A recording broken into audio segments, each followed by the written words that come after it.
Everybody, Stephen Human here. I'm on the San Rafael Swell right now, one of the most amazing landscapes anywhere in the world. It's also one of the best places to find adventure of all types. Now I want you to come with me today. I'm going to go on an ATV trip that is going to go from one side of the swell to the other through every type of environment imaginable out here on this desert land. I want you to come with me because I guarantee you're going to see things today that are going to make you want to take your family out on these trails. The San Rafael Swell is one of the most remote areas left in the United States, a place where real discovery is still possible. Most of the swell is almost inaccessible, but trail access is good and will take you to places that trick your sense of scale and make you feel both giant and small at the same time. I'm riding today with a group of locals out of the small town of Farron in Emery County. They know this landscape very well, in some cases having discovered the sights we'll see on our trek.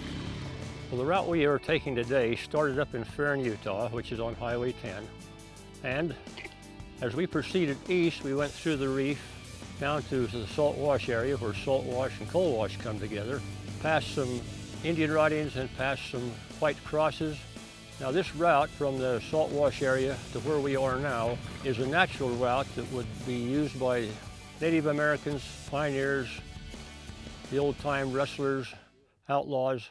It's a way to get through this rough canyon lands. We have just crossed one of the worst places where it's a place where sometimes you need some help on these motorized machines. And it's quite an adventure to get here. Well, it used to be an old wagon road. Started in about 1880, 1885, something like that, and went over the swell and went out through Iron Wash and down to Hanksville.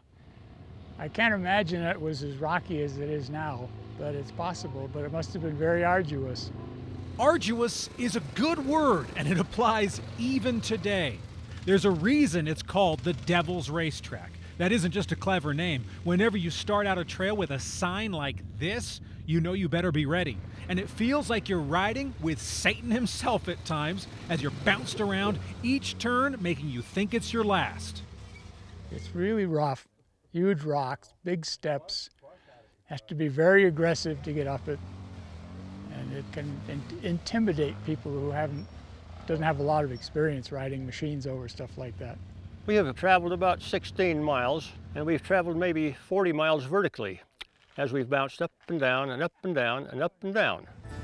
Even though the devil might make passage difficult, as you look around at the landscape, you'll think you're in heaven.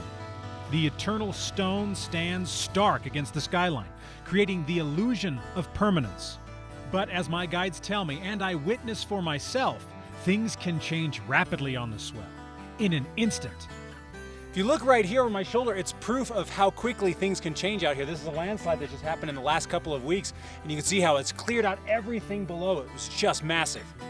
We continue along our path, seeing arches and the famous Swayze cabin on our way down Eagle Canyon and under I-70. All the while, dark clouds gather on the horizon.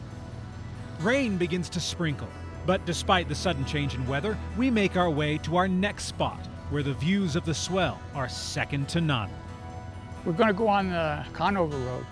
I found that road in about 1984. Now the Eva Conover Road is in South Coal Wash. And years ago, there was a movement to establish a state park out along the freeway, and they roughed in a freeway exit. That's how her name got involved in it, is because she was a member of the state legislature and was interested in getting that to happen. Paul knows a lot about the history of this particular trail. He has the right last name, after all, since he himself is a Conover. Now, while the state park never got off the ground, you can see why they would want one here. It's immense, breathtaking, and undisturbed. As we make our way down the final descent of our journey, the clouds part and sunshine again bathes the landscape in warmth and color. The rain has left its mark, however, as we quickly find puddles, and soon the wash fills with water, turning what had been a bone-dry trail this morning into a small stream. Most surprising was when we turned a corner and discovered the headwaters of this little flood. Hallelujah! Water in the desert! We stop to take in the strangeness of the moment as the stream slowly advances on us as it makes its way out of the swell. It's another memory in a series that will forever mark this day and this trip as one never to be forgotten. Isn't that amazing? Basically, we're looking at a flash flood, basically a small flash flood, but a flash flood nonetheless.